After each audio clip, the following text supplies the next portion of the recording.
जैसे मैंने कहा हमारी ये कोशिश है, ये ओरिजिनली क्योंकि कनाडा में बनी है फिल्म तो अंग्रेज़ी में ही बनी है, पर मैं कोशिश कर रहा हूँ कि इसका डबिंग भारतीय भाषाओं में, हिंदी में और मराठी में भी करवाएं। मलयालम से भी एक केरला से ये डिमांड आई है कि मलयालम में इसका डबिंग करवाया जाए ताकि ज़्यादा लोग इसको देख सके और समझ सके कि क्या कहा जा रहा है। इसमें हमारी कोशिश ये थी कि दोनों पहलुओं को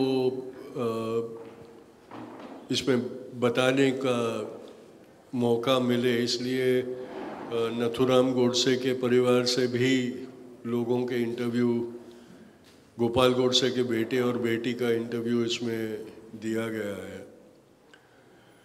और आनंद ने मुझे पूछा कि भाई तुम्हें कोई एतराज़ तो नहीं है। मैंने कहा मुझे तो कोई एतराज़ नहीं है, क्योंकि मैं सत्य जानता हूँ और मुझे कोई, मेरे सत्य को में कोई कमज़ोरी नहीं है, इसलिए मुझे दूसरी तरफ से भी कोई बात हो तो मुझे उससे कोई परेशानी नहीं होने वाली या दिक्कत नहीं होने वाली है। और इसीलिए हमने उनको भी पर मैंने आनंद को ये दरख्वास्त की थी कि भाई वो जो भी बोले उनको बोलने देना और एडिट नहीं करना, उनकी बातों को एडिट नहीं करना है। नतीजा ये हुआ कि मेरा एडिट हो गया और उनका फुल रहा है, उनकी पूरी बातें। आनंद ने मेरा जो एडिट किया हुआ सारा वो था क्लिप्स, वो भी मुझे भेजे कि भाई टाइम बहुत हो रहा था इसलिए तुम्हारी बातें काटनी पड़ी और तुमने कहा था कि उनकी बातें काटी ना जाए, इसलिए वो रखी हुई है। पर ठीक है, उसका कोई फर्क पड़ता नहीं। आनंद रामैया कैनेडियन डायरेक्टर है। दुख की बात यह है कि हम इसको सार्वजनिक प्रदर्शन में नहीं दिखा सके और आजकल जो OTT प्लेटफॉर्म्स हुए हैं वो भी कोई इस डॉक्यूमेंट्री को हाथ लगाने को तैयार नहीं है। इसलिए आखिर में 2012 में ये बनी थी और ऐसे ही पड़ी रही थी। परदेश में फिल्म फेस्टिवल्स में दिखाई गई थी, कनाडा में, यूरोप में और अमेरिका में, पर भारत में इसका प्रदर्शन नहीं हो पा रहा था। इसलिए फिर मैंने आनंद को दरख्वास्त की कि अगर वो मुझे परमिशन देता है तो मैं इसकी स्क्रीनिंग प्राइवेटली करूँगा। तो अब तक भारत में मैंने करीबन 5 जगहों पे, 5-6 जगहों पे इसकी स्क्रीनिंग की है। हैदराबाद में और उदयपुर में भी इसके शो हुए हैं। मेरी कोशिश है कि ज़्यादा से ज़्यादा जगहों पे ले जाऊं इस फिल्म को और लोगों को ये दिखाऊं, क्योंकि काफ़ी ये जो पूरी साजिश थी उसके बारे में लोग भूल गए हैं, जानते नहीं हैं। इसलिए ये ज़रूरी है कि ये बातें वापस दिखाई जाए और लोगों को जानकारी मिले। तो ये पूरा ख्याल था इसके पीछे, इसको बनाने के पीछे। अब जल्द से जल्द उसको भारतीय भाषाओं में करवा कर वो लोगों तक पहुंचाने का काम करना है और वो मैंने तय किया है कि ये होगा, करेंगे हम। कई बातें इसमें दिखाई गई है, कई बातें नहीं भी दिखाई, क्योंकि समय की पाबंदी थी, इसलिए वो सारी चीज़ें दिखा नहीं सके। क्योंकि बिना वीडी सावरकर को रिहा करने की जो एक ज़रूरत थी, उसके चलते बापू के खून की जो इन्वेस्टिगेशंस थी उसमें कई जगहों पर अब ये लगता है कि जानबूझ के ढील छोड़ी गई थी। क्योंकि जो जिस बंदूक से बापू की हत्या की नथुराम ने, वो बंदूक उसके पास कैसे पहुंची इसके बारे में कोई इन्वेस्टिगेशन ढंग का नहीं किया गया। सिर्फ ये कहा गया कि ये ग्वालियर के दरबार से, ग्वालियर के सबसे बड़े हथियारों के व्यापारी के पास आई बंदूक, और वहाँ से सावरकर के एक वफादार अनुयायी परचुरे की मध्यस्थी से नथुराम गोडसे के पास ये पहुंची। परचुरे ने भी कबूली बयान दिया था जिसमें उसने सारी बातें कही थी, और उसमें उसने कई बार कहा कि मैं तात्याराव का वफादार सिपाही था और इसीलिए तात्याराव ने जो मुहिम दी थी उसके लिए मैंने जी तोड़ के मदद की और बंदूक दिलवाई। और इसलिए जब हिंदू महासभा और आरएसएस ने इस खून में जिनके ऊपर चार्ज लगाए थे उनके लिए डिफेंस काउंसिल बनाई और पूरा एक ग्रुप बनाया लॉयर का उनको डिफेंड करने के लिए, तो उन्होंने परचुरे को डिफेंड करने से इनकार कर दिया क्योंकि वो लोग नाराज थे, क्योंकि परचुरे के बयान के कारण सावरकर का गुनाह साबित हो सकता था, इसलिए परचुरे को उन्होंने डिफेंड करने से मना किया। और इसी के चलते सावरकर इस ट्रायल में बरी हो गए। टेक्निकली वो उनको निर्दोष नहीं पाया गया था, पर सबूतों के अभाव पर उनको छोड़ा गया था। ये बहुत बड़ा फर्क होता है, किसी को सबूतों के आधार पर ना होने के कारण छोड़ दिया जाए और किसी को निर्दोष कह के बाइज्जत बलि किया जाए। सावरकर को निर्दोष पाकर बाइज्जत बलि नहीं किया गया था, और कपूर कमीशन में इसकी बहुत पुष्टि हुई है। आप लोगों ने पढ़ना चाहिए। गांधी मर्डर ट्रायल के बारे में जिनको जानना है, कपूर कमीशन के रिपोर्ट को पढ़ना अनिवार्य हो जाता है। तो ये थी, आज बहुत लंबा दिन हुआ है इसलिए मैं ज़्यादा बातें नहीं करना चाहता। अगर कोई सवाल है, कुछ आपके तरफ से कोई कुछ कहना चाहता है तो ज़रूर हम वो बात कर सकते हैं। हाँ कहिए, पूछिए। सर पहले तो आपको प्रणाम। और आपने अभी कहा आपके मनोगत में कि कुछ टाइम लिमिट थी, इस वजह से कुछ चीज़ें हम नहीं दिखा पाए। तो मुझे आपसे ये कहना है कि जब हम हिंदी फिल्में देखते हैं तो 2.5-3 घंटे देखते ही है, या फिर कोई भी अगर कोई सभा है, किसी का व्याख्यान है तो हम जाते ही हैं। लेकिन इतने मतलब भारत के इतिहास, पॉलिटिकली, सोशली इम्पैक्ट हो रहा है और पूरे वर्ल्ड वाइड में महात्मा गांधी जी का इतना बड़ा उनका कर्तृत्व, नाम सब कुछ था, लोग उनको बहुत मानते थे। ऐसे व्यक्ति के बारे में टाइम लिमिट समझ में नहीं आ रहा है। और एक मिनट, तो इसकी वजह आप ज़रा बताइए। और उसका दूसरा पार्ट ये है कि ठीक है 2012 में ये हुआ, हो सकता है कोई टेक्निकल मजबूरी रही होगी, लेकिन आज महात्मा गांधी जी के बारे में, हमारे इतिहास के बारे में जो भी हुआ, पॉलिटिकल डिसीजंस जो कांग्रेस या नेहरू जी या सरदार पटेल जी ने या महात्मा गांधी जी ने ली है, उनके बारे में बहुत झूठ, गलत दिखाया जा रहा है, बताया जा रहा है। वो इंटेंशनली उसको प्रमोट भी कर रहे हैं। तो ऐसी स्थिति में क्या ये फिल्म फिर से एडिट करके जो चीज़ें आपका कहना है, जो आपका एडिट किया गया या कम किया गया वो, और ऐसे बहुत से सारे फुटेज भी रही होंगी कि जो इसमें आप ऐड कर सकते हैं आज की वर्तमान स्थिति के लिए, वो बहुत ज़रूरी है।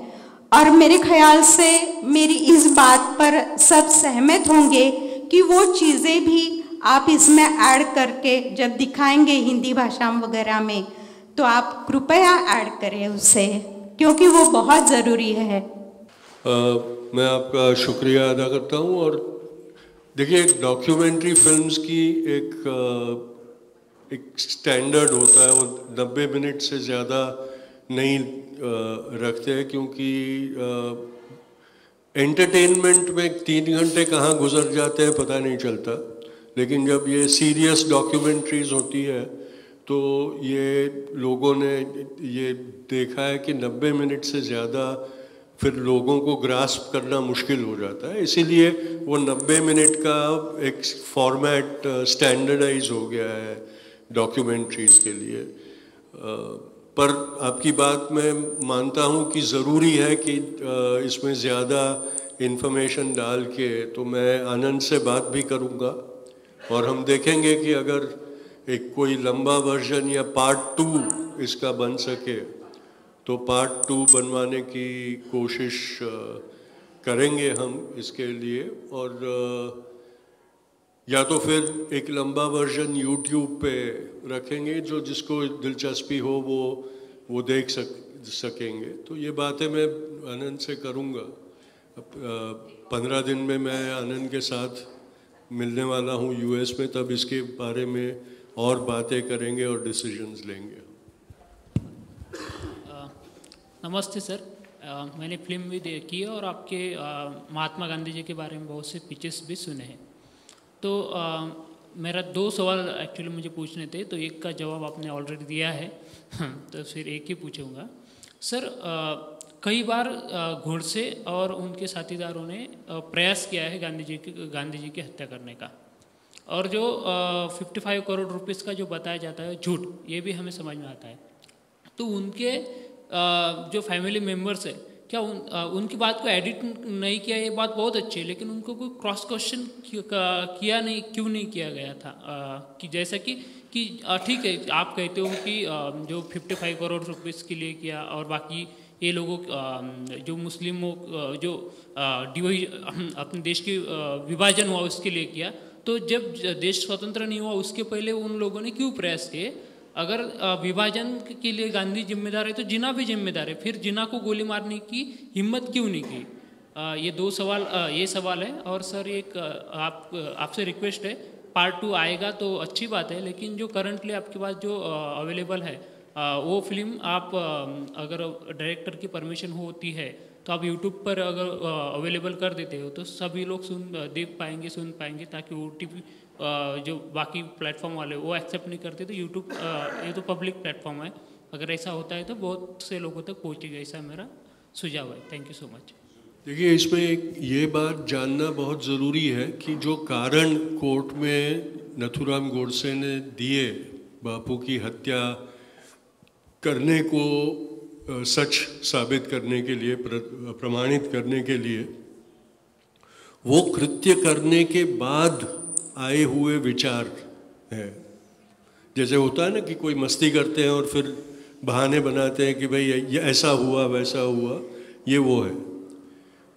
1934 में जब पूना में ही सबसे पहला प्रयत्न बापू की हत्या का किया गया, तब 55 करोड़ का कोई मामला नहीं था, नहीं पाकिस्तान की कल्पना किसी के जहन में थी। 32 में पूना पैक्ट हुआ था, जिससे हरिजनों को एक सशक्तिकरण हुआ था, और उसके बाद बापू ने हरिजन उद्धार के लिए देश भर में यात्राएं करना शुरू किया था, और यहाँ वो मंदिरों में प्रवेश और गांव के कुओं को में से पानी लेने का अधिकार वगैरह करवाने के लिए निकल रहे थे, और सनातनी उनके ऊपर नाराज थे। मैं ये बहुत स्पष्ट तरीके से मानता हूँ कि बापू की हत्या ब्राह्मण वर्चस्ववादी जो एक नीति थी हिंदू महासभा और आरएसएस की, उसके चलते हुए क्या करवाई गई थी, क्योंकि ब्राह्मणों को उनके वर्चस्व को एक खतरा बापू में लग रहा था। पर हत्या जब हुई तब उसको जस्टिफाई करने के लिए उस वक्त का जो वातावरण था उसमें मुसलमानों के ऊपर का कारण दिखा देना और राष्ट्रभक्ति दिखाकर कि भाई विभाजन हुआ, हमारी माता के टुकड़े हो गए, उसका हमको द्वेष हुआ, गुस्सा हुआ, ये बहुत आसान बात हो जाती है। और इसलिए हत्या करने के बाद इन सब कारणों की एक कथा बनाकर वो चलाई गई, और 75 साल तक संघ और हिंदू महासभा ने वही कैंपेन करके एक ऐसी पीढ़ी आज हिंदुस्तान में वर्तमान में है जो इन सब कारणों को सही मानकर बापू को एक विलन और नथुराम को एक हीरो मानने लगी है। तो ये सब चीज़ें हमने समझना ज़रूरी है। मुझे नहीं लगता कि आप लोगों को ये बातें मुझे बताने की ज़रूरत है, क्योंकि आप यहाँ हो, क्योंकि आप जो सत्य है वो जानते हैं और उसके बारे में कार्यरत रहते हैं। आज बहुत लंबा दिन रहा है, बहुत सारे कार्यक्रम चलते रहे, कल भी ये सिलसिला चलता रहने वाला है, इसलिए मुझे लगता है कि अब सर यह फिल्म, बहुत शुक्रिया आप सबका। ये फिल्म का हिंदी कुछ आने का कुछ प्रयास चल रहा है? हिंदी, हाँ, हिंदी, मराठी और मलयालम के लिए हम कोशिश कर रहे हैं और वो हम करेंगे। कितने दिन कुछ वो अब उसमें क्या है कि एक तो परमिशन चाहिए, फिर रॉ स्टॉक चाहिए और फिर ट्रांसलेशंस करवाने पड़ेंगे, तो ये सारा प्रोसेस शुरू करवाएंगे हम।